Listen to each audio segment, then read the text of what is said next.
மீனுடைய தலையை போட்டு வைக்கக்கூடிய மீன் குழம்புக்கே ஒரு தனி டேஸ்ட்டுங்க. அப்படி ஒரு டேஸ்டான மீன் குழம்பு தான் இன்னைக்கு நம்ம செய்ய போகிறோம். இந்த மெத்தடில் நீங்களும் செஞ்சு பாருங்க. நீங்கள் வைக்கக்கூடிய மீன் குழம்புமே பயங்கர டேஸ்ட்டாக இருக்கும். எப்படி செய்யறதுன்னு பார்க்கலாம் வாங்க. அஸ்ஸலாமு அலைக்கும், வெல்கம் டு ஆஸ் தமிழ். நான் உங்கள் சாய்ரா ஆஷிக். இது செய்யறதுக்கு முதல்ல இதுக்கு தேவையான மசாலாவை நம்ம மிக்ஸ் பண்ணி வச்சுக்கலாம். இப்போ ஒரு பவுலில் 1/2 டீஸ்பூன் அளவுக்கு மஞ்சள் பொடி சேர்த்துருக்கேன். கூடவே 1/2 டீஸ்பூன் அளவுக்கு மிளகாய் பொடி சேர்த்துருக்கேன். காரத்துக்கு தகுந்த மாதிரி 1/2 டீஸ்பூனோ அல்லது 1 டீஸ்பூனோ பார்த்துட்டு சேர்த்துக்கோங்க. கூடவே 3 டேபிள் ஸ்பூன் அளவுக்கு குழம்பு மிளகாய் பொடி சேர்த்துருக்கேன். 1/2 டேபிள் ஸ்பூன் அளவுக்கு மீன் குழம்பு மசாலா சேர்த்துருக்கேன். இது நான் வீட்டிலே ஸ்பெஷலாக ப்ரிப்பேர் பண்ணது. தேவைன்னா சொல்லுங்கள், தனி ஒரு வீடியோவாக போடுறேன் அந்த மசாலா எப்படி செய்கிறதுன்னு. அடுத்து இது கூடவே தேங்காய் பால் சேர்த்துட்டு இதை நல்லா மிக்ஸ் பண்ணி விட்டுக்கலாம். தேங்காய் பால் இருந்தால் சேர்த்துக்கோங்க, அப்படி இல்லைனா தண்ணியில் கூட இதை நல்லா மிக்ஸ் பண்ணி விட்டுக்கலாம். தேங்காய் பால் சேர்த்து செய்யும் போது டேஸ்ட் ரொம்ப நல்லாயிருக்கும். இப்போ இது எல்லாத்தையும் நல்லா கலந்தாச்சு. இது ஒரு ஓரமாக இருக்கட்டும். இப்போ நம்ம குழம்பு தாளிக்க ஆரம்பிச்சிடலாம்.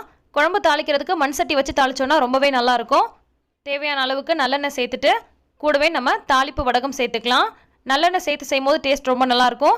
அதே மாதிரி தாளிப்பு வடகம் பார்த்தீங்கன்னா அதுலேயே நமக்கு வெங்காயம், பூண்டு, கடுகு, வெந்தயம் எல்லாமே இருக்குது. ஸோ நம்ம தனித்தனியாக சேர்க்க தேவையில்லை. அடுத்து இது கூட ஒரு 10 பல்லு போல் பூண்டு நல்லா உரலில் இடித்து விட்டுட்டு சேர்த்துருக்கேன். பூண்டு சேர்த்து லைட்டாக வதங்கினதுக்கப்புறமா இது கூட ஒரு 3 போல் வெங்காயத்தை பெருசாகவும் இல்லாமல் சின்னதாகவும் இல்லாமல் இந்த மாதிரி கட் பண்ணி வச்சுருக்கேன். அதையும் சேர்த்துக்கலாம். சின்ன வெங்காயம் சேர்த்து செஞ்சால் ரொம்ப நல்லாயிருக்கும். சின்ன வெங்காயம் சேர்க்குற மாதிரி இருந்தால் ஒரு 15 போல் சின்ன வெங்காயம் சேர்த்துக்கோங்க, சரியாக இருக்கும். இப்போது வெங்காயம் இந்த மாதிரி நிறம் மாதிரி நல்லா வதங்கி வரட்டும். அது வரைக்கும் வதக்கிக்கலாம். அடுத்து இது கூட ஒரு 3 தக்காளி நல்லா பொடியாக கட் பண்ணி வச்சுருக்கேன், அது சேர்த்துக்கலாம். தக்காளி இந்த மாதிரி கட் பண்ணியும் சேர்த்துக்கலாம். அப்படி இல்லைனா கைகளெல்லாம் நல்லா பிசைஞ்சு விட்டு நல்லா தண்ணி போல் ஆக்கி அதுக்கப்புறமா சேர்த்துக்கோங்க. தக்காளியும் நல்லா வதங்கிடுச்சு பாருங்கள். நல்லா எண்ணெய் பிரிஞ்சு இந்த அளவுக்கு வதங்கி வரணும். அது வரைக்கும் நல்லா வதக்கிட்டு அடுத்து நம்ம மிக்ஸ் பண்ணி வச்சுருக்க அந்த மசாலா இருக்கு இல்லையா, அதை இது கூட சேர்த்துடலாம். இந்த மசாலாவையும் 2 நிமிஷம் போல் எண்ணெயில் நல்லா வதக்கி விட்டுக்கோங்க. இந்த மாதிரி நல்லா எண்ணெய் பிரிஞ்சு வரணும், அது வரைக்கும் வதக்கிக்கோங்க. அப்போ தான் நமக்கு பச்சை வாசனைலாம் போயிட்டு நல்லாயிருக்கும். அடுத்து இது கூட ஒரு டம்ளர் அளவுக்கு தண்ணி சேர்த்துக்கேன். அடுத்து இது கூடவே தேவையான அளவுக்கு புளிக்கரைசல் சேர்த்துக்கலாம். புளிப்பு கொஞ்சம் கூடுதலாக இருந்தால் டேஸ்ட் ரொம்பவே நல்லாயிருக்கும்.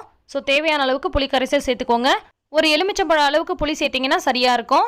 இப்போ இது எல்லாத்தையும் நல்லா கலந்து விட்டாச்சு. நம்ம ஏற்கனவே தேங்காய் பால் சேர்த்து இதில் நம்ம கலந்துருக்கனால தனியாக தேங்காய் அரைச்சி ஊற்ற தேவையில்லை. இப்போ இது கூட தேவையான அளவுக்கு உப்பு சேர்த்துட்டு இது கூடவே கொஞ்சமாக கருவேப்பிலை சேர்த்துக்கலாம். சேர்த்து எல்லாத்தையும் நல்லா கலந்து விட்டு இதை நம்ம நல்லா கொதிக்க விட போகிறோம். மூடி போட்டு ஒரு 10 நிமிஷத்துக்கு நல்லா கொதிக்க விட்டுக்கோங்க. எப்போதுமே மீன் குழம்புக்கு தேங்காய் அதிகமாக சேர்க்கக்கூடாது.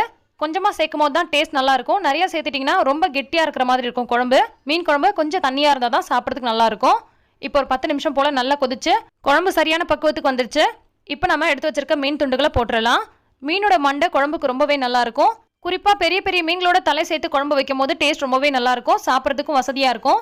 சின்ன மீன்களாக இருந்தால் அது சரியாக எடுத்து சாப்பிட முடியாது. ஆனால் பெரிய மீன்களில் பார்த்தீங்கன்னா அந்த சதை பகுதி ரொம்ப ஈஸியாக வரும். சிலர் மீனுடைய தலையை சேர்த்து குழம்பு வைக்க மாட்டாங்க. இந்த மாதிரி மீன் துண்டுகளை மட்டுமே சேர்த்து குழம்பு வைப்பாங்க. அந்த மாதிரி செய்கிறத விட மீனுடைய தலையை போடும்போது குழம்பு ரொம்ப டேஸ்ட்டாக இருக்கும். இப்போது மீன் துண்டுகள் எல்லாத்தையுமே சேர்த்தாச்சு. சேர்த்துட்டு இதை நல்லா சிம்மில் வச்சு ஒரு 3 நிமிஷம் போல் கொதிக்க விட்டுக்கலாம். இப்போ நம்ம ஸ்டவ் ஆஃப் பண்ணியாச்சு. எந்த மீனாக இருந்தாலும் தலையை போட்டு குழம்பு வைங்க, ரொம்பவே ருசியாக இருக்கும். ரொம்ப ருசியான மீன் குழம்பு ரெடி ஆயிடுச்சு. அதுவும் நம்ம மண் சட்டியில் வச்சிருக்கனால ரொம்ப ருசியாக இருக்குது. நீங்களும் இதே மாதிரி செஞ்சு பார்த்துட்டு எப்படி வந்துச்சுன்னு கமெண்ட் பண்ணுங்கள். இந்த ரெசிபி உங்களுக்கு பிடிச்சிருந்தா லைக் பண்ணி ஷேர் பண்ணுங்கள். மறக்காமல் நம்ம சேனலை ஃபாலோ பண்ணிக்கோங்க. எல்லா புகழும் இறைவனுக்கே. நன்றி.